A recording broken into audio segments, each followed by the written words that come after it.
அருமையான தேவனுடைய பிள்ளைகளை ஆண்டவர் இயேசுவின் விலையேற பெற்ற நாமத்தினாலே வாழ்த்துக்களை தெரிவிக்கிறோம். 34ஆம் சங்கீதம் 10வது வசனத்திலே எல்லாருக்கும் தெரிந்த ஒரு வேத பகுதி.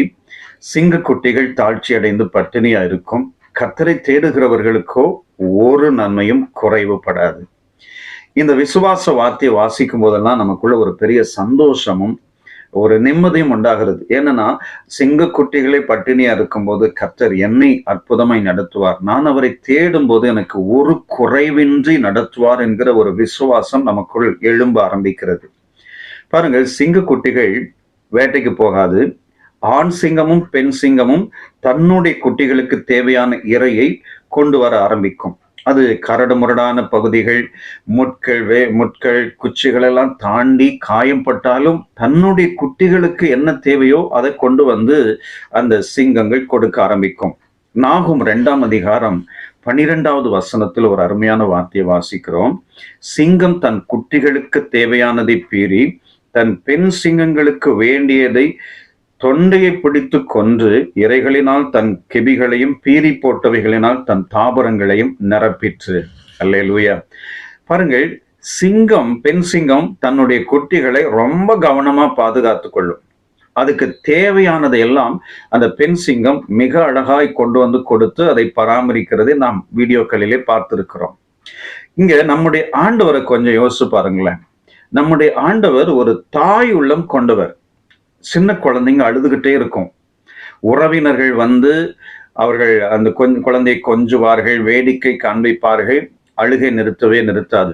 ஆனால் அந்த தாய் என்ன தேவையோ அந்த குழந்தைக்கு அதை அறிந்திருந்தபடினால் அந்த குழந்தைக்கு தேவையானதை கொடுத்த உடனே அழுகையை அப்படியே நிறுத்திவிடும். அந்த தாய்க்கு தான் தெரியும் அந்த குழந்தைக்கு இன்னது தேவை என்பது. அதே போல நம்முடைய ஆண்டவர் ஒரு தாய் உள்ளம் கொண்ட ஆண்டவர். எப்படி சிங்கம் வந்து தன்னுடைய குட்டிகளுக்கு தேவையானதை கொடுக்கிறதோ அதே போல நம்முடைய தேவன் நமக்கு தேவையானவற்றை ஆண்டவர் அற்புதமாய் கொடுக்கிறார்.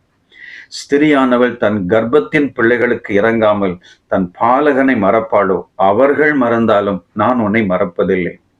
ஒரு தாய் தேற்றுவது போல நான் உங்களை தேற்றுவேன் என்று ஆண்டவர் சொல்லியிருக்கிறார். பாருங்கள், நம்முடைய ஆண்டவர் எவ்வளவு இரக்க குணம் உள்ளவர். அவரை தேடுகிற பிள்ளைகளுக்கு ஒரு நன்மையும் குறைவுபடாமல் அற்புதமாய் செய்கிற தேவன் நம்முடைய தேவன். இந்த காலை நேரத்துல நமக்குள்ள நிறைய எதிர்பார்ப்புகள், நமக்குள்ள நிறைய போராட்டங்கள் நிறைந்திருக்கலாம். சிலருக்கு எதிர்காலத்தை குறிச்சு ஒரு பயம் அப்படியே இருதயத்தை பிழிஞ்சுக்கிட்டே இருக்கும். இனி வரப்போகிற காலத்துல நான் என்ன செய்ய போறேன், எப்படி என் குடும்பத்தை, எப்படி என் தொழிலை, எப்படி என் வேலையை, நிறைய பிரச்சனைகள் அவங்களுடைய இருதயத்தை நிரப்புனதுனால ரொம்ப சோர்வா இருப்பாங்க. இந்த வசனத்தை பாருங்க, எவ்வளவு அருமையா ஆண்டவர் சொல்றாரு பாருங்க.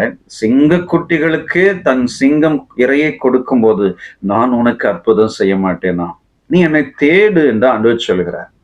அவரை தேடினால் நிச்சயம் ஆண்டவர் அற்புதம் செய்வார். எத்தனையோ பேருடைய லைஃப்ல ஆண்டவர் ஒரு பெரிய மாற்றத்தை ஆண்டவர் கொண்டு வந்திருக்கிறார்.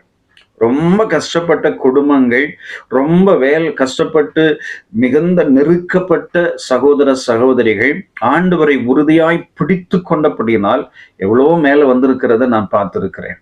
தேவனுடைய பிள்ளைகளே, உங்க வாழ்க்கையில இன்னைக்கு ரொம்ப சோர்ந்து போயிருக்கிறீங்களா? விசுவாசத்தோடு சொல்லலாம், சிங்க குட்டிகளுக்கு ஆகாரம் கொடுக்கிற தேவனே, எனக்கும் இந்த நாட்களில் ஒரு பெரிய அற்புதத்தை செய்து என் வாழ்க்கையை மாற்றுவீராக. நீங்க ஜெபிக்கும் போது கர்த்தர் உங்களுக்கு ஒரு அற்புதத்தை செய்வார். நம்முடைய ஆண்டவர் தாயுள்ளம் கொண்ட ஆண்டவர் நிச்சயமா உங்களுக்கு ஒரு பெரிய அற்புதம் செய்து உங்களை சந்தோஷப்படுத்துவார். இந்த நாள் ஒரு இனிய நாளாய் மாறுவதாக உங்களுக்காக நான் ஜெபிக்கிறேன். வல்லமை உள்ள பிதாவே, நல்ல தேவனே, இயேசுவின் விலையேற பெற்ற நாமத்தினாலே உம்முடைய பிள்ளைகளுக்காக அடியேன் ஜெபிக்கிறேன். சிங்க குட்டிகளுக்கு போஷிக்கிற தேவன் ஆண்டவரே, உம்முடைய பிள்ளைகளுக்கும் எல்லாவித நன்மைகளை தந்து நீர் ஆசீர்வதியும். உம்முடைய நாமத்தை உயர்த்துகிறோம் இயேசு இரட்சகர் நாமத்தில் பிதாவே. ஆமென், ஆமென். God bless you. Amen.